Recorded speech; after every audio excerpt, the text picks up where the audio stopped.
G'day and welcome to the Campfire Project. Today I'm here with, first of all, Jerome Teelucksingh, who is a lecturer in the Department of History at the University of West Indies. Welcome to the Campfire, Jerome. Thank you very much, Alan. And we also have Kenny Mammarella-D'Cruz from London, who is known as a Men Whisperer. How are you, Kenny? Pretty excellent, weirdly enough. Thank you. Excellent. And we also have, as everyone will know, Scott Carson, who is the co-host here in the Campfire Project. So welcome to the Campfire again this morning, Scott. Good morning, evening and afternoon for all those. And that's absolutely true, because we're here in two of us in Australia, in two different states, Kenny in London and Jerome over there in Trinidad in the Caribbean. So we're spread out on three different time zones.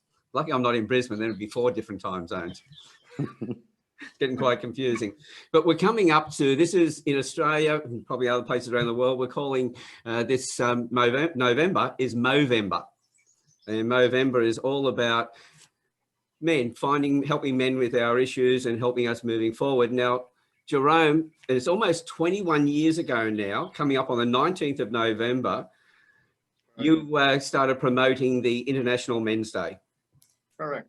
And I think it was in May this year, was it, that you also started the World Day of the Boy Child? It was about 2 years ago. 2 years ago, was it? Okay. Yeah. I'm very good with dates. Also, my time frames are all over the place as well. But it's really important at the moment, because one of the things is men are going through some really tough times. I know that in Australia and other places with lockdowns, we've found it really difficult knowing our place. Well, we haven't known our place in the workplace. We haven't known it in business, in homes, and so in our families. So it's really that issue where you need to be able to help men come together and to grow. Correct. What I'd like to do, first of all, Jerome, is ask you about International Men's Day and how that came about, because I know it started about, what, 1991 or 92? It was first there and started in 91, inaugurated in February 92, and then you resurrected it and got it promoted in 1999 on your father's birthday. Correct. Excellent. So can you tell us what got you into that and why you saw the need at that time? I felt that men were being stereotyped, men were being stigmatized. I felt that even young men in schools and universities were being almost disenfranchised. You know, they were becoming emasculated. And I felt there was a need for men to regain themselves, men to understand their roles and responsibilities. You know, in fact, some men began to feel they were sort of entitled to a job or to a position in society. And I started to understand, you know, the dynamics of how the men's movement was operating in the developed countries like England and Europe and North America. And I felt that I wanted developing countries, you know, from the global south to also reach up to that level, have a men's movement, have a men's magazine, a journal. That sort of thinking, that mindset wasn't there in the Caribbean. And I wanted to encourage that and also create some harmony amongst our men. Excellent. And the international or the World Day of the Boy Child, how did that one come about as well? I began to see that we had men, we had trees here, but it was difficult to change the direction of a tree, the growth. And I felt we needed to go and look at the seedling, look at the young plant and see if we should put up a stake, if we should try to mold it and make that young plant. So I was going back into the origins of problems. I was going to try and go one step further and see, let's see if we could correct the boys to help the next generation. And when I went into that, it was a Pandora's box, because boys were being bullied in schools. They were under peer pressure. Boys were committing suicides. And we often think suicides as something adults do. We think of drug addictions, adults. Boys were suffering from autism. They were bipolar. And we consider these things adult problems. So I realized that I wanted to focus on the boys, and I contacted the United Nations, and they say they have no unit or no department focusing on boys. and I was a bit surprised, but not shocked. And I felt, I want to start up a day and encourage people to focus on our boys who are being neglected too. Because I know the usual thing is to fix something when it's broken. I was involved in some charities here in Australia where we were trying to get government support for tax deductions, and we were working with trying to stop kids from crashing and burning. Right. But we weren't able to get support until they crashed and burnt. And so we had that belief. So as you said, the seedling has got to be looked after.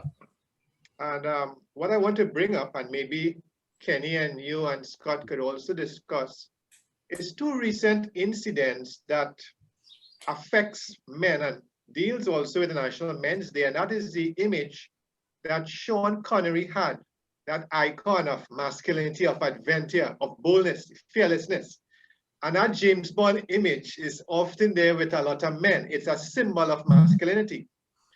And then the next thing that struck me a few days ago and caught my attention was when, and Kenny would know about this too, especially in his country, Johnny Depp lost that case. A famous case where he was trying to clear his reputation and his name, and the courts and the judge said, he's a wife beater. His former partner brought that up. So that gained attention, in Europe and the rest of the world. And those two issues, it deals with men and two different types of men, and it affects masculinity in different ways. Exactly. And on that point, Kenny, you've been working with men, for a long time now. What have you noticed in there? How does that fit in with what Jerome's been saying with the work you're doing? I love the way that Jerome goes straight between the eyes with that one, because those two have been bothering me. And without wishing to appear rude, behavior of these two men, I wouldn't call them men behavior. They are older people who happen to have male genitals, and that does not make them men. To me, that's very bullying boy behavior.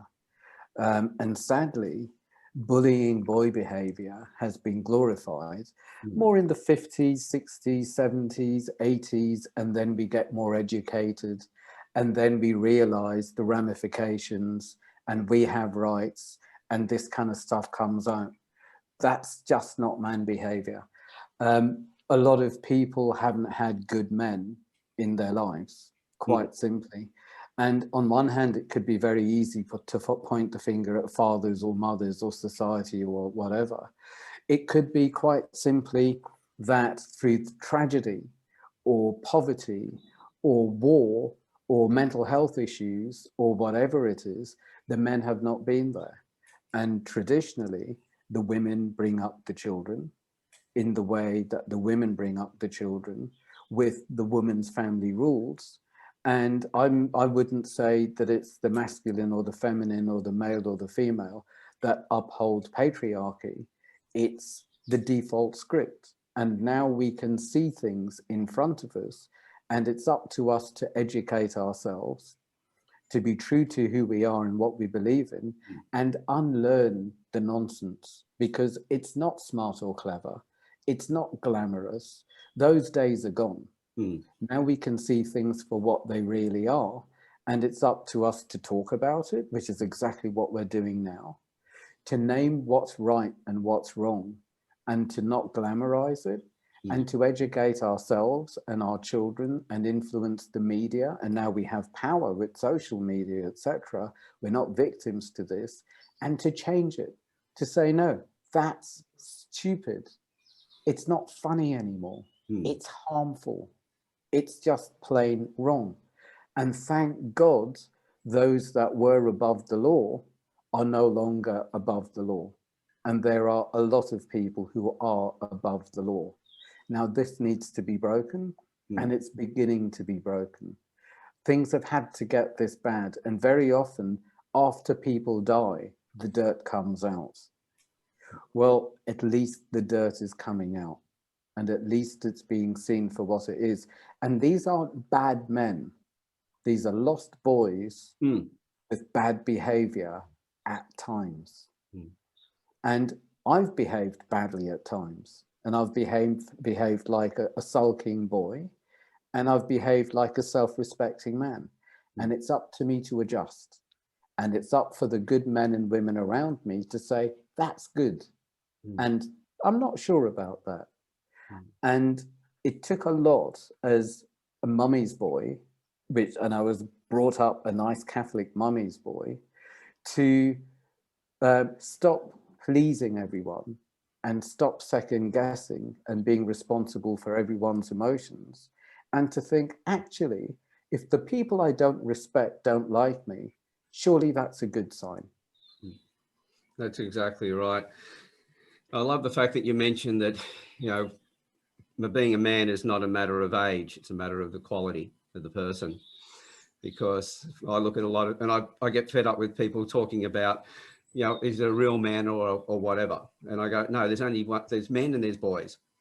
And age has got nothing to do with it. It's the quality of the person. There's a lot of people go to their grave at the age of 70, 80, 90 years old, men who have, you know, males who have never become men.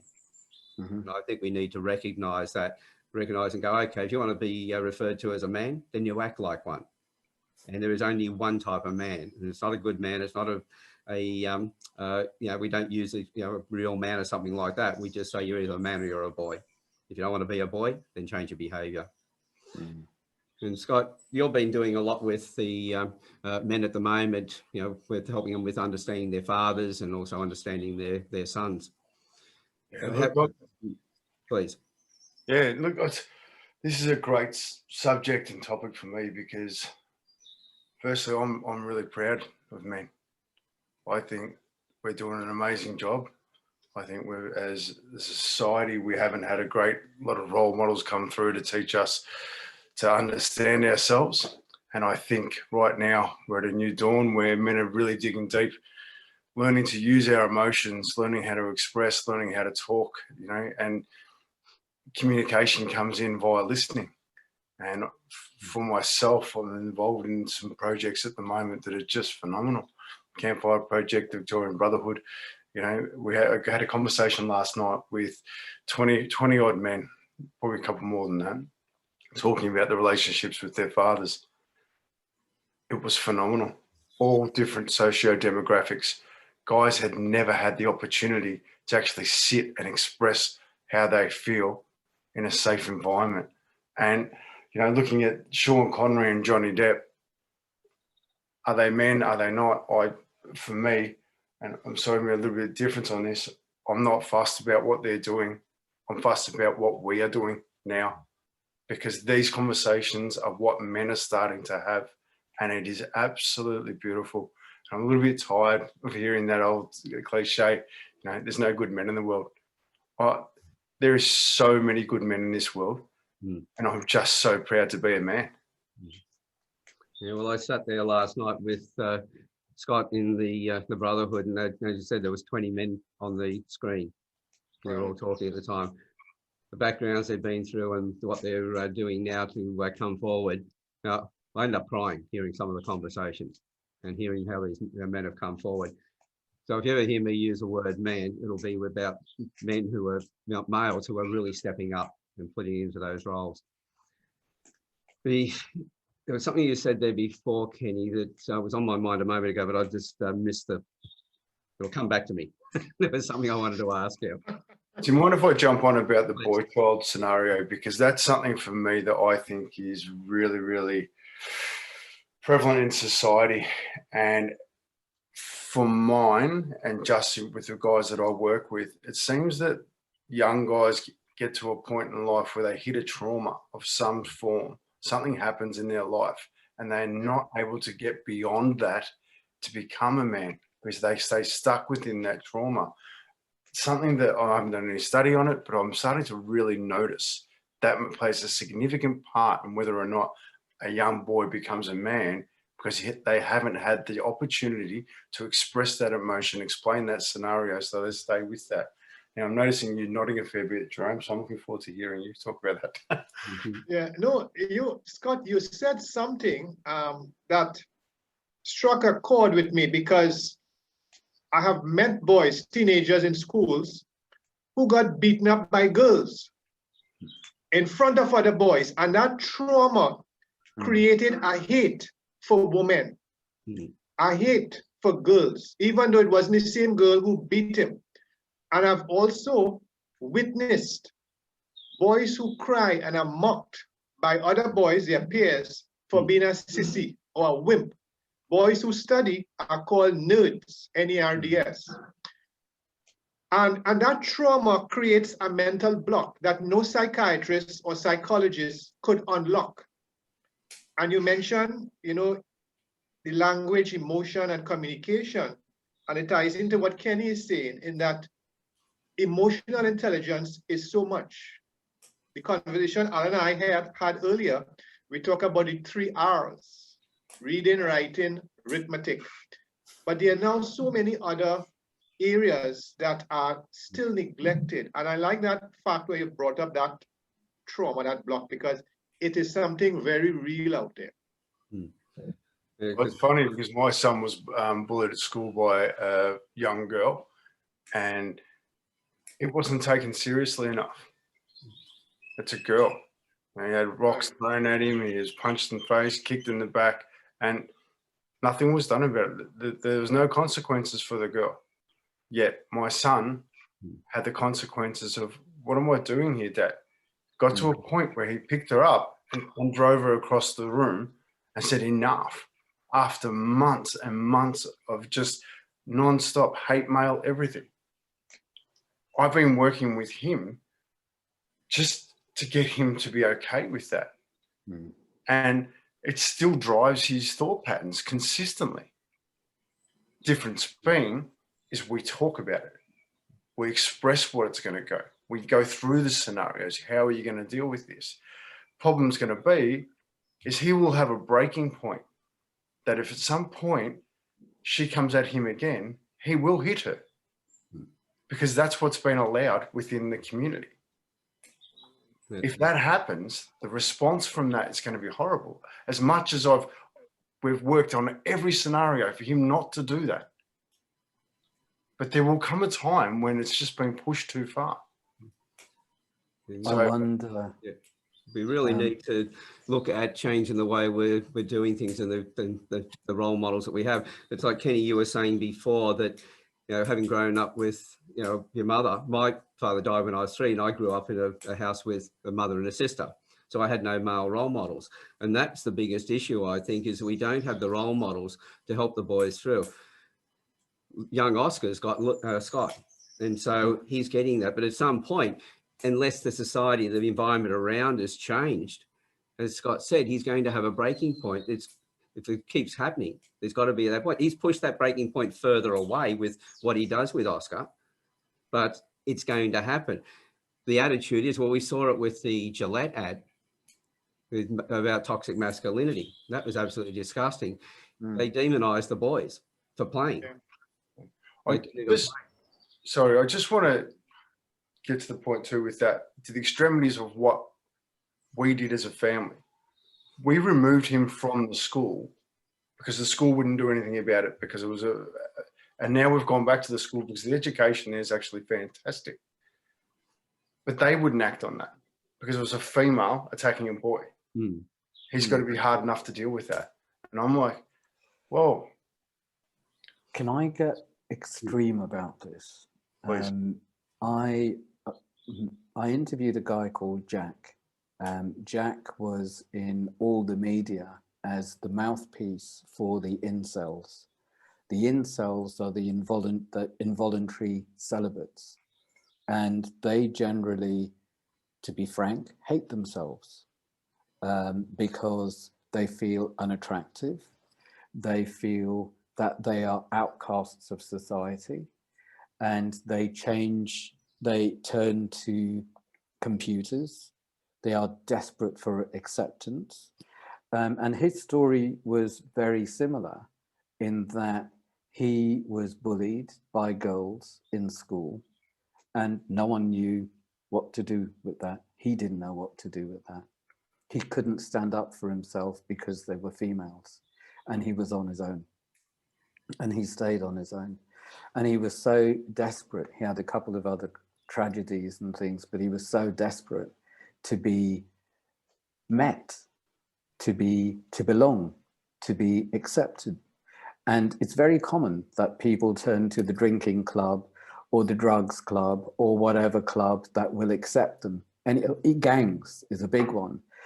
At least they accept me. People, especially males, need acceptance, need to be part of the pack. And sadly, a lot of these guys, the reason that he got all the publicity is because of killings. And with these killings, people say, well, I'm an incel. But they hate themselves so much. They hate women so much for not accepting them or for them not being good enough. There's so much hate, there's so much isolation. And finally, as he put it, he found somewhere where he belonged. And it was, in a way, and this is purely my judgment, the lowest common denominator of we are the ones that hate ourselves and women hate us and we haven't got a hope. And, you know, he said, in order to rise up the pecking order, not only do you not have a girlfriend, but you should never have a girlfriend and you should never have a jawline either.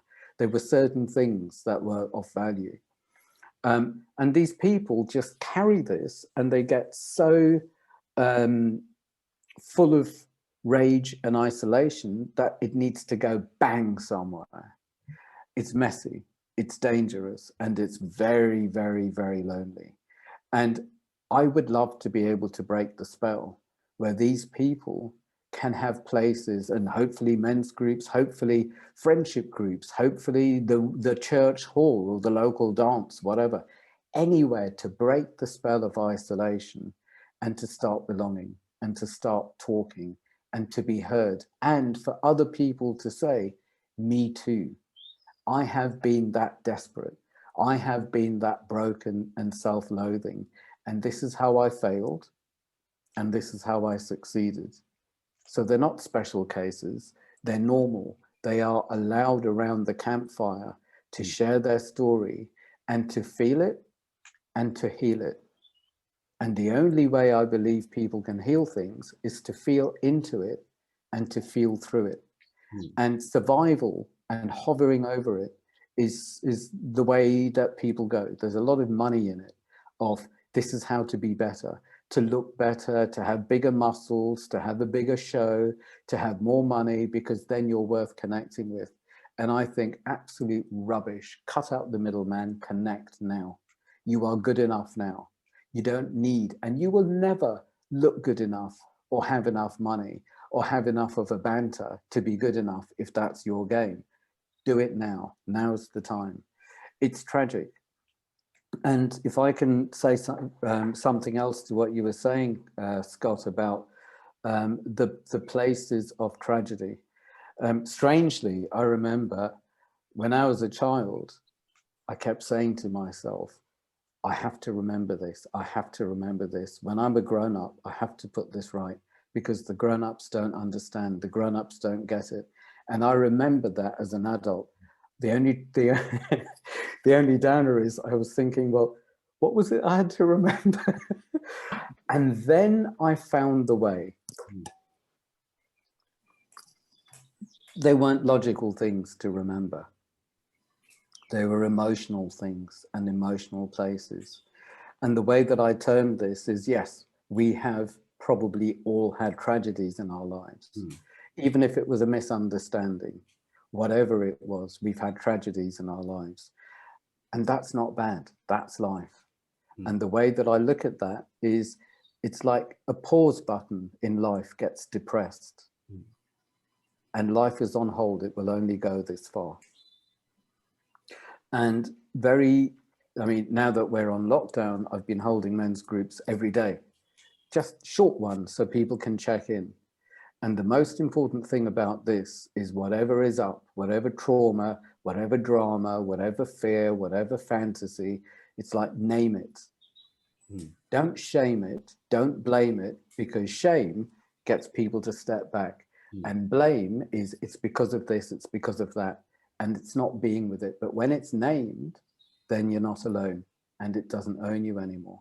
And when people name what's going on, then for me, the next step is feel it, get into that feeling and take a deep breath and follow the feeling back. And in a split second, people will know, they'll remember what it is, where their depressed pause button is in the past. Now that is what needs to be with, not the drama in hand, because the dramas will keep coming. And these dramas will say, you want to be free, you want to have a bigger life, a better life, a more loving life, you want to be available to life, then set me free. It's not survive this, it's this is the part that you need to love, that you need to include. And very simply, this is a theory, there are ways of doing this, but very simply, it's the man in me needs to take care of the boy that went through that. Not offer it to other men to save or other women to nurture. It's like the man in me is the adult that will take care of that boy in me. Then the man in me is available to life. And I'm not going to be triggered by this, that I'm going to lash out on other people, especially as we're locked down and triggered, or lash in on myself. So I'm depressed. And then my depression turns into maybe an addiction or a disconnection or a splitting or something. But these very simple, efficient techniques now more than ever are so important and so easy to practice and pass on. So I don't believe that the bad things, the so-called bad things, happen pointlessly, because when people meet their depressed pause button and they unlearn what's no longer true, I believe that they always pick up a tool for their pathway and they know what it is that they're here to put right. I think it's really important that there's a subtlety in there, or subtle difference, where we seem to go a lot of the time to try and fix problems by getting other people to help. As you said, we've got to take that responsibility, but at the same time, we need those people around us who understand what we're doing there as well. We don't expect people to fix our problems for us, because then we're always going to be victims. Every time something happens, we've got to have somebody to come along and fix it. But fixing it ourselves, but also then for the community to understand this and create that safe place where we're not judging, we're not putting all these expectations in place. We haven't got these old paradigms of what men are and what men aren't type thing, and what's good behavior and what's bad behavior. But as you said, it is a case of accepting what's happened. So Jerome, have you got some thoughts on that as well? Yeah, I mean, what Kenny said is so true, you know, that illustration of the incels and the feeling, it's a human feeling, and animals have it too, as Kenny used the word, they want to belong to a pack, a sense of belonging, a sense of love. And I think that that lack of empathy that is there, and that feeling of self-hate, Kenny and Scott and Alan, it's almost contagious, just as this COVID-19, you know, that those feelings. Sometimes you hang around a depressed person or an angry person and you get a negative vibe. I cannot explain it. And it's like a heavy cloud, like a rain cloud, you know, that affects you. And I think that what Kenny said is so important, that, you know, we sometimes have to get rid of all these expectations, what society expects from us. You know, we have to set our own rules. The men and boys have to set their own rules and their own agenda, because sometimes people hang their hat too far for it to be ever used, you know. So, I mean, that was really a powerful piece there, you know, that we need to be accepting, you know, and we need to belong somewhere. Because once we don't feel that way, you know, that's when feelings of depression and suicide comes in. I'm going to jump on that for a sec. I know I adore that, Jerome. It's fascinating. I'm working with some just amazing men at the minute. I can't call it work, actually. I'm just enjoying men at the moment, because it's I'm growing through all these different opportunities from all different backgrounds. And the one thing that I continually see, you know, and I love that, remove the shame and blame, name it, feel it, then heal it, because that's exactly what we're doing. And I think even that methodology, it's fairly new. So we're learning all these new opportunities. And I think, as Alan said earlier, you know, it's the support networks around you. It's your influences that can create this amazing opportunity for men to heal trauma, learn to be men, be around men. You know, like I personally don't think we've spent enough time focusing on what is a man. What does a man look like? Because it doesn't look like Johnny Depp. It doesn't look like Sean Connery. It looks like 4 guys here on the screen that are sitting here, talking, learning from each other, and wanting to be the best version of themselves, so that we can influence others to achieve something for themselves. And it's actually nothing. It's got nothing to do with us, and that's the beautiful part of it. So on, like Jim Quick, I was lucky enough to have a conversation with him, and you know, an action with an emotion creates a memory. The stronger the action, the stronger the emotion, the stronger the memory. In order for you to get into that place where we can actually sit with them, we've got to be in a loving and supporting area, because that's what holds us in the pattern, those emotions. And now that as men that we're truly learning how to sit in emotions. As Alan said last night, he sat in a room where he felt every bit of emotion. We've got 20 men on a screen that don't know each other, all feeling that emotion and just sitting in it so that we can heal it. And it's about creating that safe areas for that, which I'm pretty sure all 4 of us are doing. We're working really hard to create the safe environments for men to be men. So, yeah, so I'm going to back. But Scott, the sad thing about it, Scott, is that we are creating the safe spaces, safe areas, safe spheres. But these areas and these safe spaces are constantly being attacked. And it's like you're in a bubble and somebody's trying to burst that bubble to get into you, right? And that's difficult, because you keep on repairing your space, you keep on pushing away others to keep your bubble secure. And that space is constantly being bombarded by negative effects. Yeah. And that's, for me, I want to thank everybody for trying to do that, because it drives me even harder to do it all. To be a better person. Yeah, because it's fascinating, and I'm watching, and I'm learning humans. They're beautiful, but so many people will not grow with you. When you grow, everybody is constantly trying to pull you back because it's uncomfortable for them. But I don't see that anymore. I see an amazing amount of men that have just had enough of society and the way it is, and they're understanding that the true value of their lives, it actually lies within them. So they're not looking for that external pleasure or reward. They're starting to work on themselves, because the only thing we can do anything about is ourselves. And the impact that it has upon that, I'm going to talk out of school, and I love this guy, and what's happened with him has just, for 29 years, he didn't eat. 29 years, he pureed his food. He felt so demasculinated because he couldn't eat a steak, was told he wasn't a man. We've created a safe environment for him to discuss it and actually talk about all the bits and pieces. Men are supporting him, just listening to him. Tuesday, for the first time ever in a 12-year marriage, his wife made a cake. He ate a piece of cake. This man is improving himself little bit by little bit. He's got a circle of influence of love. His family have never seen him eat. I finished the meeting at 1 o'clock this morning. His wife got on there and thanked us. He changed himself. And then he changes his world. This is the significance of what we are doing. We are good men. When we go back to ourselves,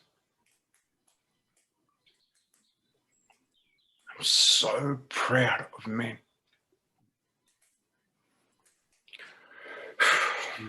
What you've had there is a combination of 2 things. You've had the person who has taken the steps for themselves, but you've also had the environment around them that's allowed them to be able to do that.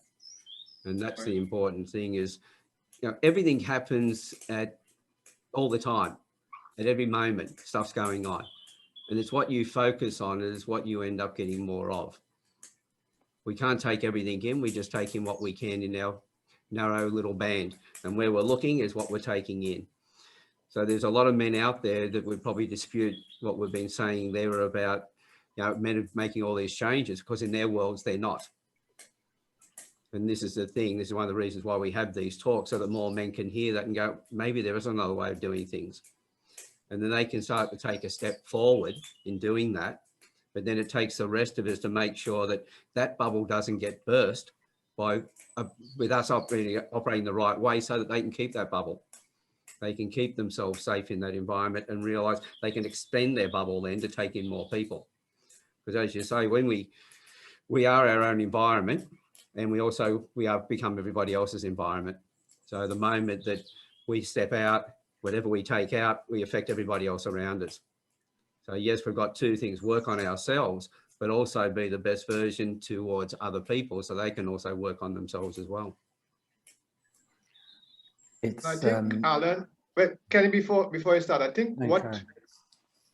what I want to emphasize again, and I mentioned it to Alan earlier, is that many of the good men, like what Kenny has been talking about and Scott, many of the good men remain invisible.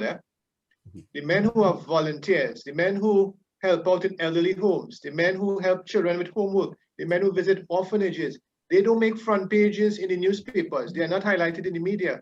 The community might not know them because they are humble and they're doing their good work. So that what we have to do within our circles is that we have to put these men on pedestals as role models. They remain invisible. Go ahead, Kenny, sorry to interrupt you.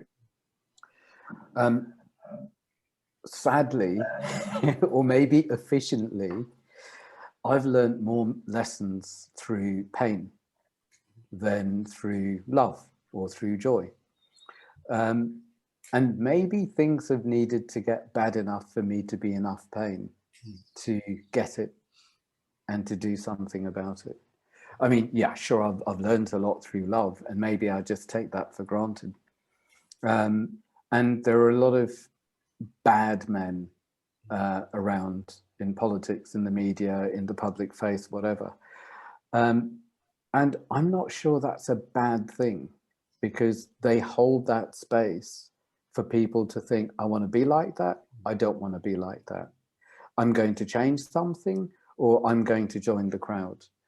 And a lot of people, including the ones that make a big noise about the little things they do, that's like peacocking their power.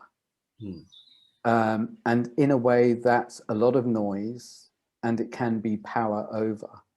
Where for me, the difference, or one of the differences between a boy and a man, is a boy very normally and very naturally needs to find his place within the pack and experiment with power and have power over and learn about emotions and boundaries and all of these things. It's part of development, that's fine.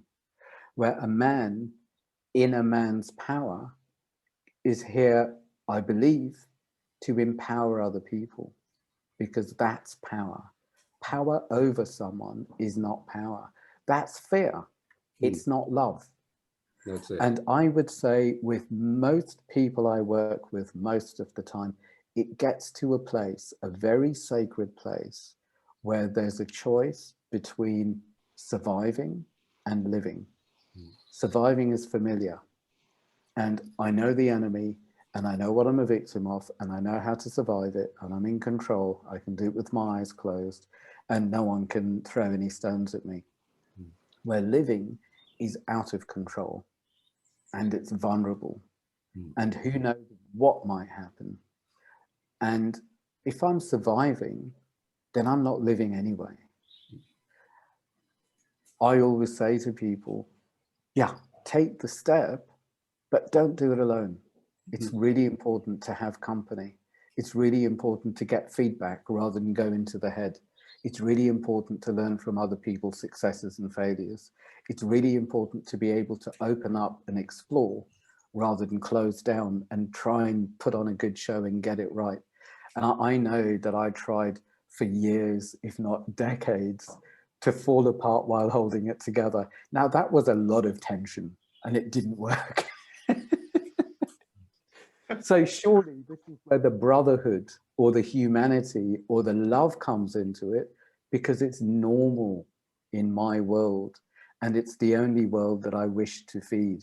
And it could be so seductive to feed what I want to go rather than to feed what I want to grow. And it's up to me to give energy, not to the bogeyman and what's bad and wrong in the world. I can acknowledge that and have it in front of me, but it's not what I want to feed. And I don't want to feed my fears and my issues by pushing them down, because in pushing them down, I'm giving them more energy than letting them come up and making peace with them and healing it and letting it pass. So we have the power to feed what we want to grow. And then comes the next stage of, well, what do we want to grow? And for me, rather than figuring out some sort of a good act that I then buy myself and trying to sell to other people, it's like here and now, what's not true anymore. And that's what I'll let go. And I will allow myself to be the leftovers for the rest of my life, because it gives space for me to keep changing and growing and developing and meeting people and being inspired and also being turned off. Because it's like, yeah, I've met you and I don't want to be like you. So thanks for the feedback. Thanks for the lesson. I'll go this way. And that's just life guiding me to see how much I can take. And is it time for the sign of the temptation and how much life will give me? But that key thing about giving energy to what I want to grow and to be, as someone said earlier on, you know, if I'm going to be a product of my environment, then it's my responsibility to create a good environment, or to just withdraw from a bad environment and see what comes in that space. I think we need to start looking at the judgments that we make as well. We look at young guys who are, well, think about nature. You got the young bucks, they're bouncing around, they're fighting and everything else, they're noisy and there's a lot of carry on. And we then turn around and we look at, you know, young men with the noise that they make and everything else, and we turn our nose up at it and we go, you know, it's wrong behavior. It's part of development. As you go from being within the family where you've got your parents telling you what to do, then you start to get that independence. You're starting to find yourself. And we complain about those young guys, but really that's just a stage. What they really need is the other men around them then to stand back and go, yep, we can see what that part is. You need to go through that. That's a process you need to do. But when the time is right, then step up and say to them, well, okay, how about this? And guide them. But what we're doing is we're judging. You know, boys wrestling. This is part of what boys are about. That should be, it's not toxic. It's part of the behavior. It's part of them finding their boundaries. Until you allow somebody to do that, they haven't got any idea. But what we're doing is we're telling everybody to shut down all the time, and we're telling them that they're bad. And we need to change that side of it. Scott, you were going to say something there before? I've got too much to say on this. and that's the reality. You know, Jerome hit the nail on the head, right? We've got all these targets that, you know, what are our targets? The good men in our society aren't seen. It's time we start showing other men that they are the good men. Show our boys that they're the good men. You know, like, I'm sorry, I don't know what's going on in the world, but I know what's going on in mine. Because I focus on it and I make sure that I create the best opportunities. I make sure that we get involved in the surf clubs, we get involved in the CFA, we get involved in, you know, the Country Fire Authority, which is volunteer firing here in Australia. You know, they're my heroes. They're the role models Oscar's got. When we start putting them on a pedestal, that's when this is going to change. That's when we're going to understand things. But it comes down to individuals. We all need to do our part. And I think that's something that, for me, is the one thing that I'm going to be working even harder on after this conversation. is saying to the good guys, I need you. I need your voice. Your actions are speaking so loud, but unfortunately we've got external voices that are nullifying the actions. So we're going to need to learn how to use our voices to support our actions, because that's what I think that's the true gift of being a man. When your actions and your words combine, then you become this opportunity for others to see, if that makes sense. Yeah. Yeah, I look at it and go, as you mentioned before, about putting them on a pedestal. Put them on the pedestal, but then find a way of standing up next to them as quickly as you possibly can. Just putting people on pedestals, that's what we've done with these other men. We put them on a pedestal. We look at all the sporting stars, they've got no male role models around them, and they're doing all the wrong things, but we put them on a pedestal. It becomes abusive because the person's up there, it's a lonely place. You don't know what you're doing. And so then even the good men can start to get lost as well, because it's too much pressure. Put them up there, recognize them, so that everybody goes, well, this is what we should be doing. Next thing is get up there next to them and do the same thing as well.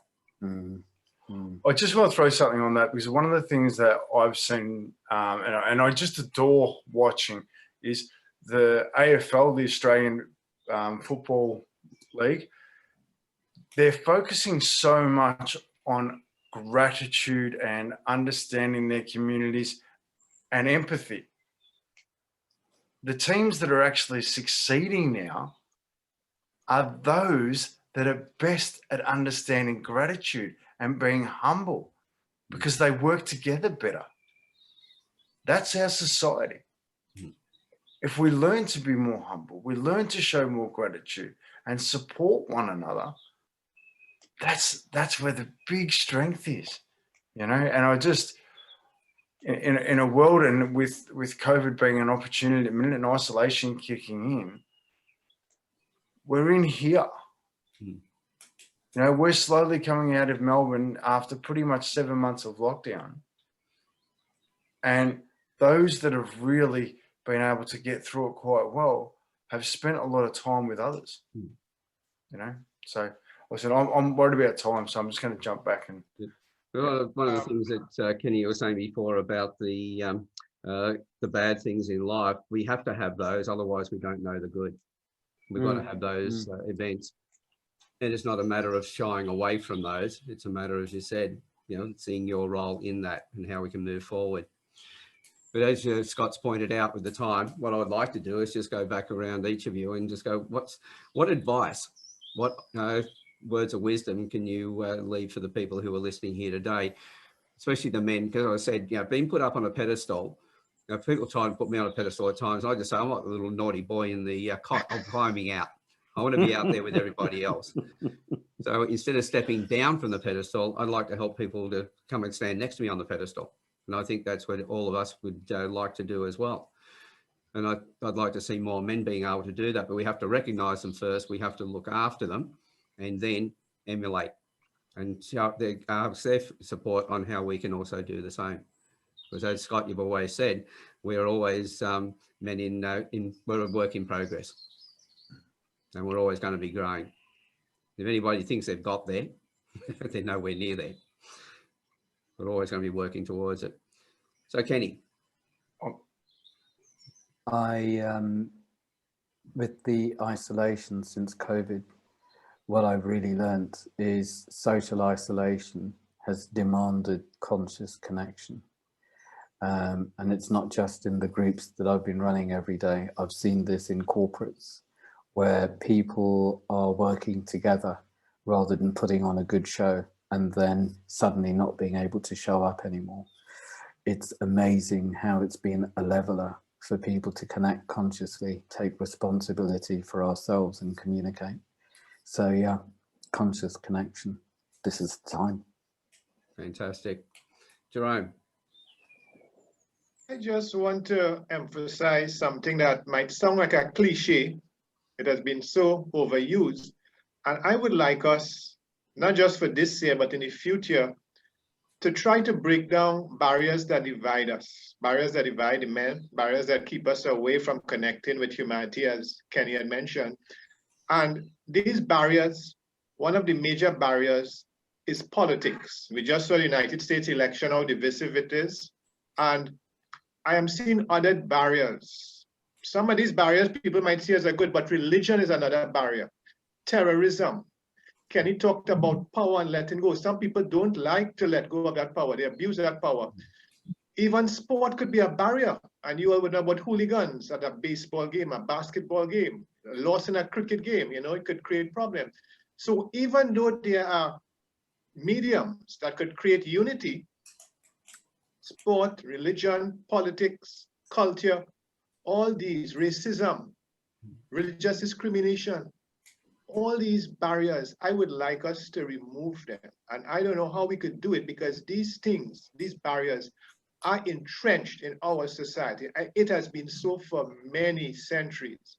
And I would like, you know, for us to pull down some of these barriers and destroy them. Don't just put them back up after 5 years or 10 years, put back up these barriers, but I want to see these barriers down permanently. Excellent. And Scott. I love that. I love what this conversation's doing. It's men talking about the things we want in society. I encourage you to do that. Find out what it is you want.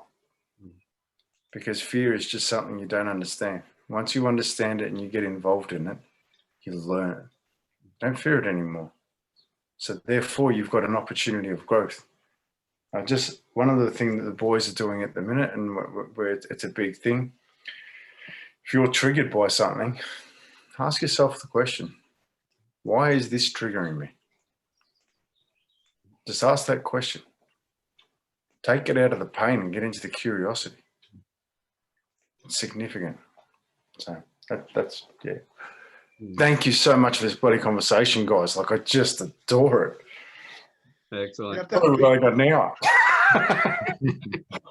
Alan, we have to have a sequel. We need a sequel. Exactly. I was just about to say that's definitely the case. It's a conversation that goes on.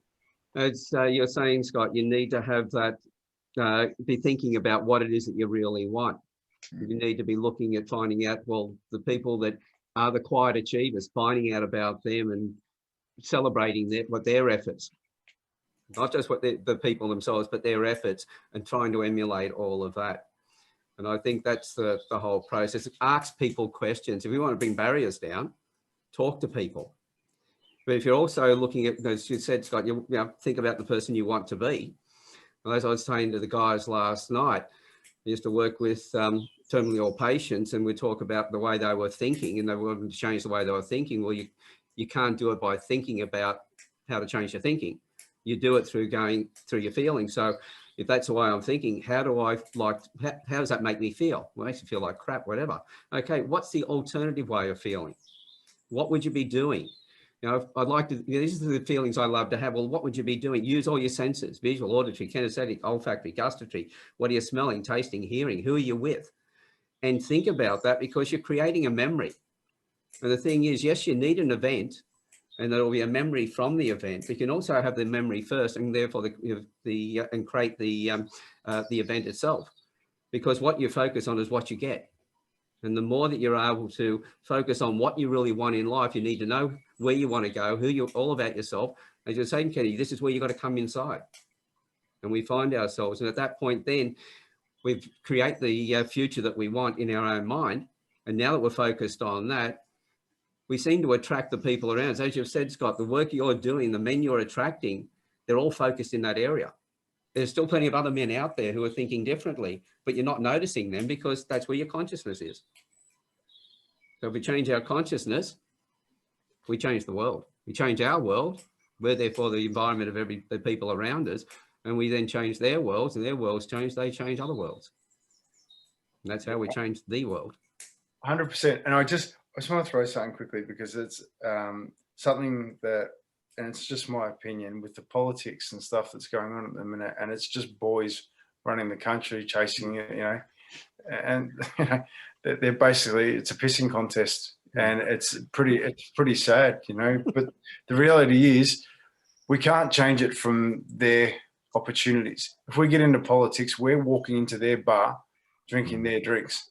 So we actually have to step out of their bar, work solely on ourselves, and get involved in our communities, our direct communities. Then let them walk into our bar and ask us what we want. You know, It's a whole different ballgame, and that's the way in which we need to approach politics. Media controls it. Let's just get out of their butt. Let's get in our own. So that's it. Well, gentlemen, thank you very much for having been here today. This has been brilliant. As I said, Jerome, we're just going to have a sequel. That's all there is to it. So to everybody who's been listening, well, first of all, notes everywhere already.